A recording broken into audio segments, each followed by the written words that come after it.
alaikum, dear sisters and brothers of Islam. Wa alaikum salam wa rahmatullahi ta'ala wa barakatuh. My name is Zahra. I am 11 years old and I am a student of Zahra Nabi Ibrahim alayhi salatu wassalam. Today we are going to be taking a very important topic, which is make good use of 5 before 5, and in Arabic Enlightening qabla khamsin. It means an Abdullah ibn Abbas radiallahu anhu, narrated by Abdullah ibn Abbas, may Allah be pleased with him.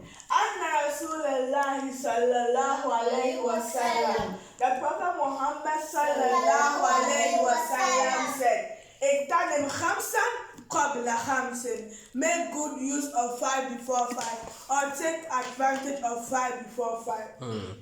Shababaka qabla haramik, your youth stage before your old age.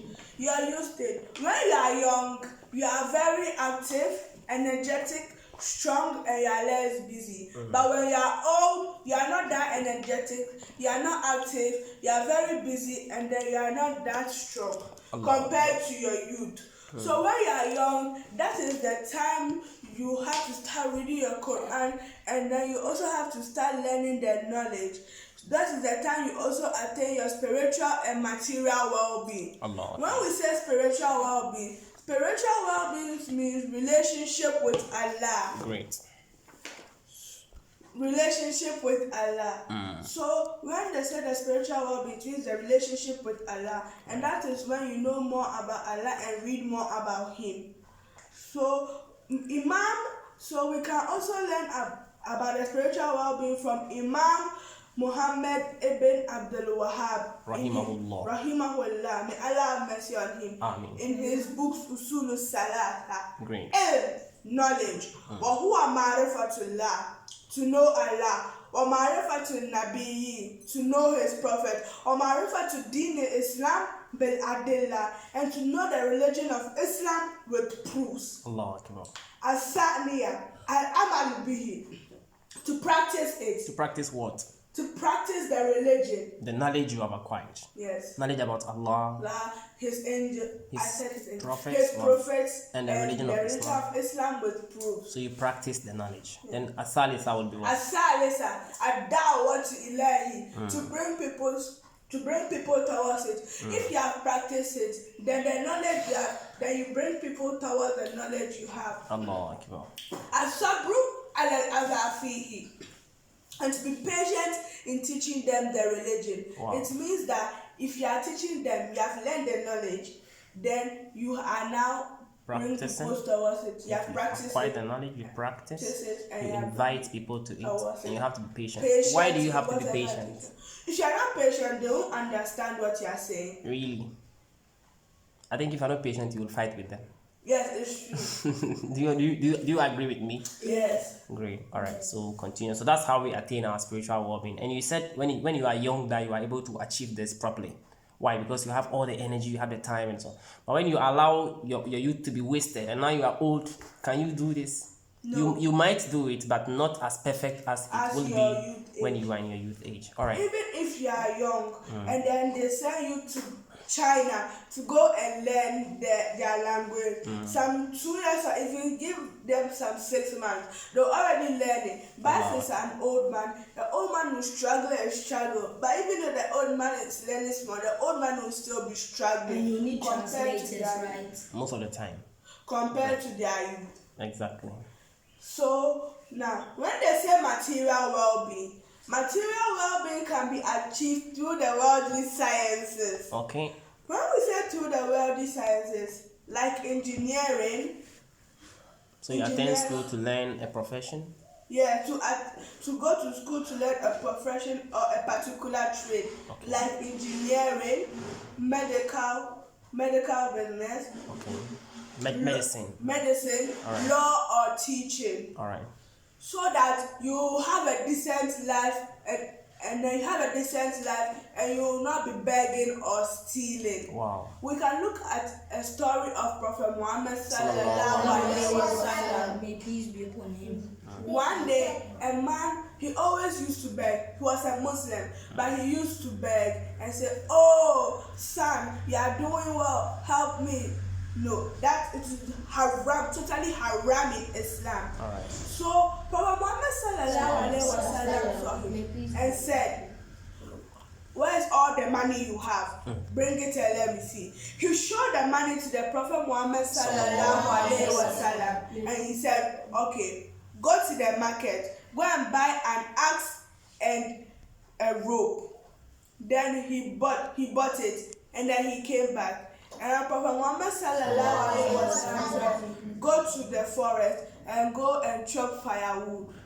Then he said, "Use the rope and tie it and send it to the market and go and sell it." Allah. So the man did as Prophet Muhammad sallallahu alaihi wasallam told him. So then he sold everything and he was getting money. Very soon, people were buying firewood from him, and now he was rich. And then one day he wore a very nice dress. He had a very beautiful house, a decent family, and a camel. Wow. And that is the car in those days, right? yes, Okay, so now he has a car, he has a house, he has family, he's living a very good life, Yes. decent life. Yes. Why? because he stopped begging, and then he attained the money. Like He was able to earn from his sweat. he was able to earn from From his his sweat sweat. and all that he has been doing. Okay, so what happened after that? So the Prophet Muhammad sallallahu alaihi wasallam saw him.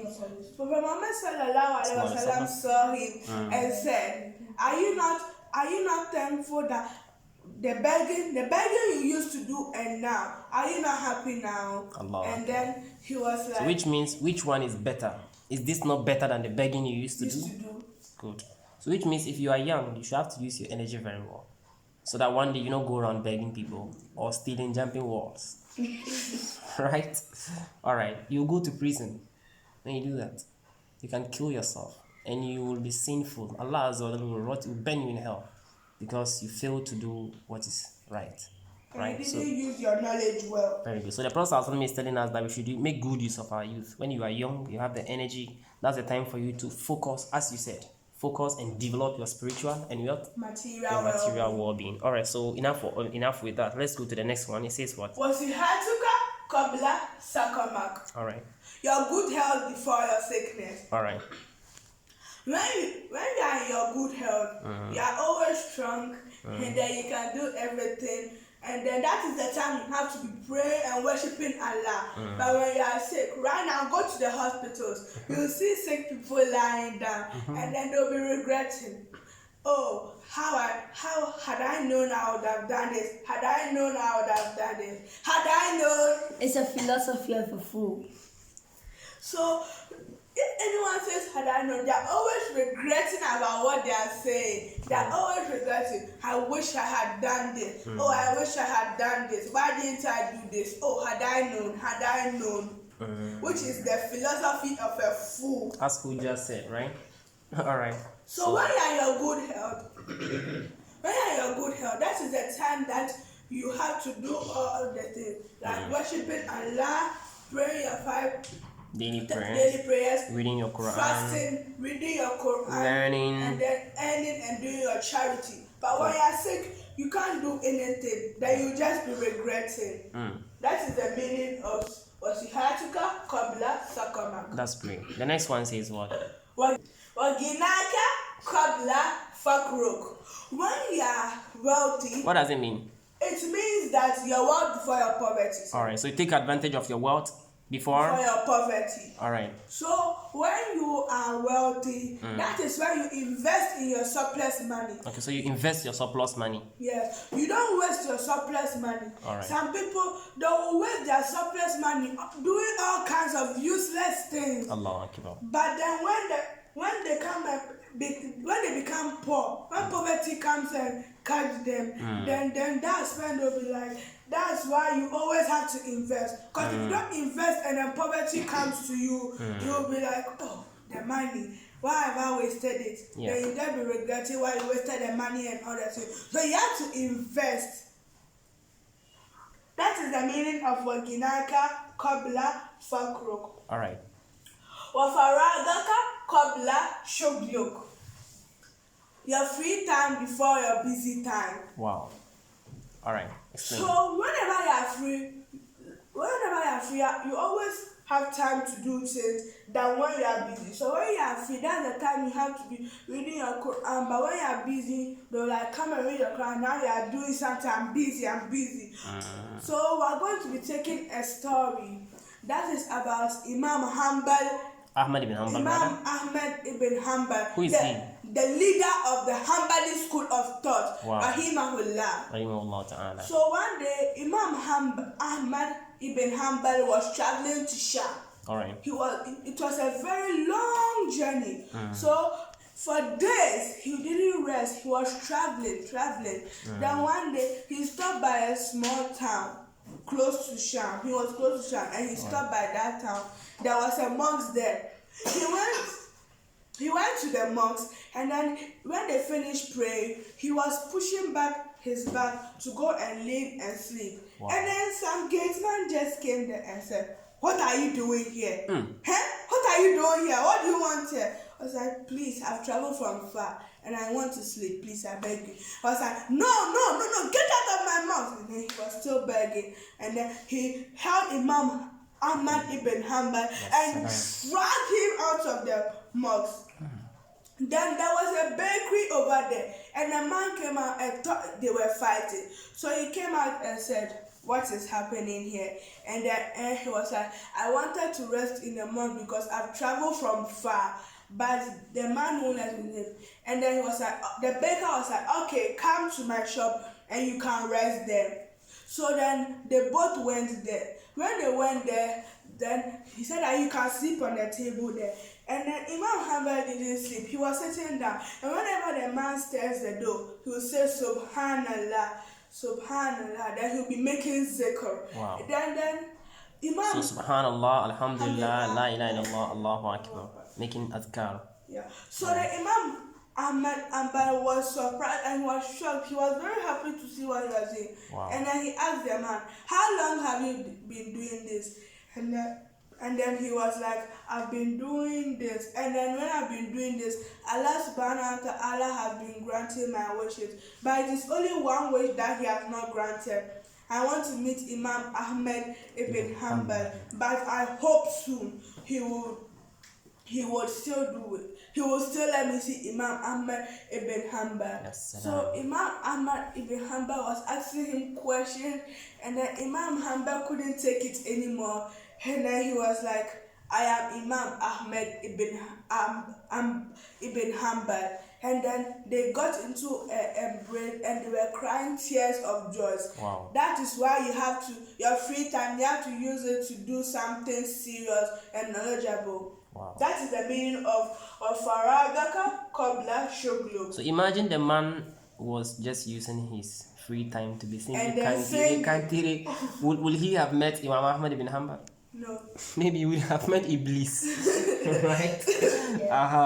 So you have to make very good use of your free time. That man was just using his free time to make adhkar. And look at the greatness it has attracted. Imam Ahmad ibn Hanbal said that because of the power of the zikr you are making using your free time, Allah dragged Imam Ahmad ibn Hanbal on the floor and brought him to you right in your bakery. That is the power of free time. Right? Excellent. So the last one. Wahayatuka qabla mautik. Your life before your death. When you have your life, so when you're in your life, that's when you have time to do everything you need to do in life before you go back to your grave. You go back to the ground. You have to worship Allah and then pray your 5 daily prayers. Because when you're in your grave, it is only you. Nobody is with you. But when you're in your lifetime, that is when you have to learn everything before you die or you go back to your grave.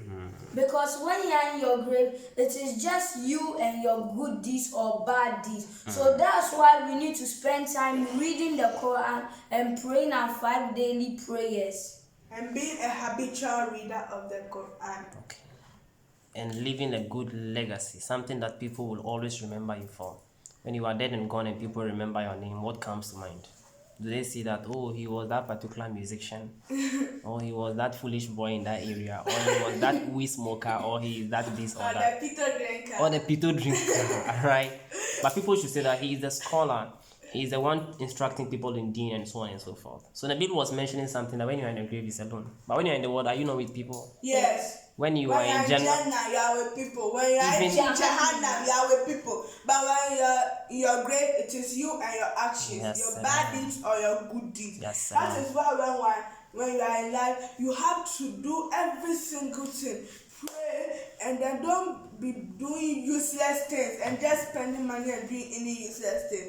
Take time and learn the religion of Islam before you die. When you die, you are the only person in your grave.